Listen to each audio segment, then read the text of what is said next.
तो फ्रेंड्स, इस वीडियो में हम बात करेंगे class 12th physics UP board 2019 के एक और ही बेस्ट वीडियो की। दोस्तों, वीडियो में हमारा चैप्टर नंबर 2 है।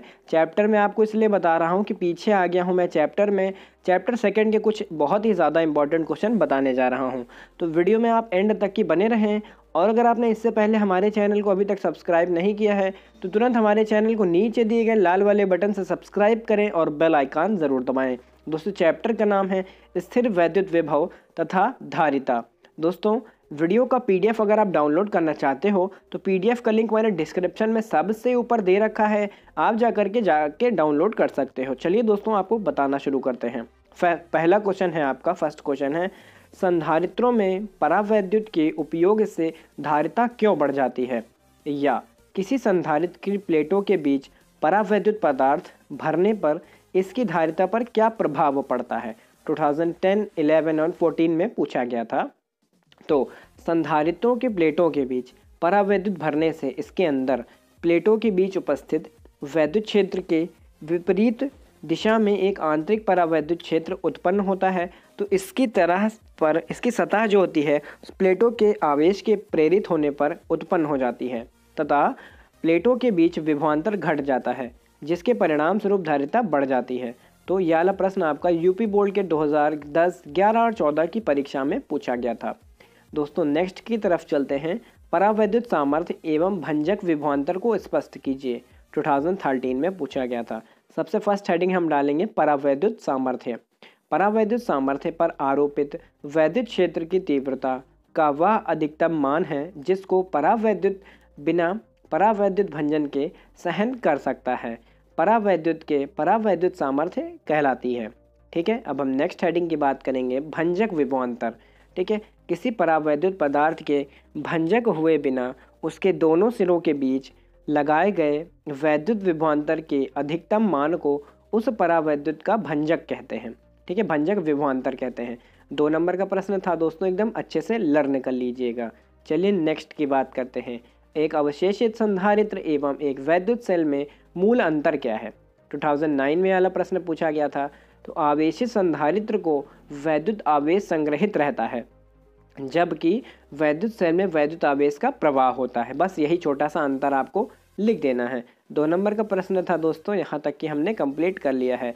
अब हम कुछ ज़्यादा ही इम्पोर्टेंट क्वेश्चन की बात करेंगे। दोस्तों, इस क्वेश्चन को आप बिल्कुल भी इग्नोर मत कीजिएगा। ठीक है, ये वनडे ग्राफ का निगमन है दोस्तों, इसमें आपको निगमन करना है, हम आपको बताएंगे कैसे करना है। ये पूरा प्रश्न आपका 4 नंबर का आता है फिजिक्स के एग्जामिनेशन में, तो बिल्कुल भी मिस मत कीजिएगा इस क्वेश्चन को।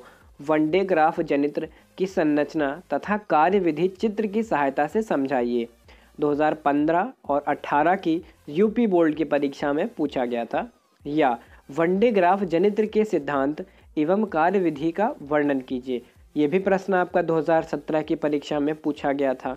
या वनडे ग्राफ जनित्र के गुण दोष का उपयोग का वर्णन कीजिए, इसमें आपको गुण भी अलग अलग करके बताने हैं और उपयोग भी अलग अलग करके हेडिंग में बताने हैं। 2017 में यह वाला प्रश्न पूछा गया था। नेक्स्ट, या वनडे ग्राफ जनित्र का नामांकित चित्र बनाइए, इसके कार्य करने का सिद्धांत भी बताइए, यह किस तरह से उच्च वोल्टेज पर उत्पन्न करता है। ठीक है, तो ये जो लगातार प्रश्न है आपका, ये देख सकते होंगे 2015, 18, 2017, 2018, तो लगातार 18, 17, 18 में पूछा गया है, तो बिल्कुल भी मिस मत कीजिएगा। आइए बताते हैं आपको कहाँ से शुरुआत करनी है। देखिए, प्रश्न थोड़ा सा बड़ा है, मगर आप डरिए नहीं, इतना बड़ा आपको नहीं लिखना है। आपको पूरा पेपर एनसीईआरटी के बेस पर आएगा, तो उसी के अनुसार आपका जो पेपर है उसमें दीर्घ उत्तरीय प्रश्न, ये दीर्घ उत्तरीय ही है। ठीक है, दीर्घ उत्तरीय प्रश्न के लिए कोई शब्द सीमा निर्धारित की गई होगी। मान लो इस प्रश्न के लिए आपको 120 शब्द लिखने हैं, तो आपको यहाँ से लिखना स्टार्ट करना है। प्रोफेसर वनडे ग्राफ ने सन 1931 में ऐसे वैद्युत विभवांतर उत्पादक यंत्र की रचना की जिसके द्वारा, यहाँ से लिखना स्टार्ट करना है दोस्तों, और वहाँ तक की लिख देना है जहाँ तक कि आपके 120 वर्ड कंप्लीट हो जाएं। मान लो हमने मान लिया कि 120 वर्ड यहाँ पे कंप्लीट हो गए हैं, तो यहाँ तक कि आपको इस प्रश्न का आंसर लिख देना है। फिर एक इसका चित्र ये जो आप देख रहे हो बल्ब के आकार की संरचना, इसको आपको बना देनी है। नीचे एक मोटर है, यहाँ पे पृथ्वी की यहाँ पे तार गया हुआ है अर्थिंग के लिए, और ये आयन स्रोत लगे हुए हैं, और ये कुछ इस प्रकार की संरचना हमारे आसपास इसके ढाल में बनी हुई है। यहाँ पे भी डबल यहाँ पे पृथ्वी से जा रहे हैं कनेक्शन, ठीक है। तो कुछ इस प्रकार की संरचना आपको बना देनी है। चित्र ज़रूर बनाइएगा, नहीं तो कुछ नंबर काट ले जाएंगे। और डरिए नहीं, ये इतना बड़ा क्वेश्चन है, आपको याद नहीं करना है, ठीक है। तो दोस्तों इस वीडियो को अगर आप डाउनलोड करना चाहते हैं इसका PDF, तो मैंने इसका PDF अपनी वीडियो की डिस्क्रिप्शन में सबसे ऊपर दे रखा है, तुरंत जाइए और इसका PDF डाउनलोड कर लीजिए। तो दोस्तों अगर आपने इस वीडियो को अभी तक शेयर नहीं किया है, तुरंत वीडियो को शेयर करें। चैनल को सब्सक्राइब नहीं किया है तो तुरंत हमारे चैनल को सब्सक्राइब करें, साथ ही साथ बेल नोटिफिकेशन को भी दबाएं। तब तक के लिए दोस्तों टेक केयर, बाय बाय।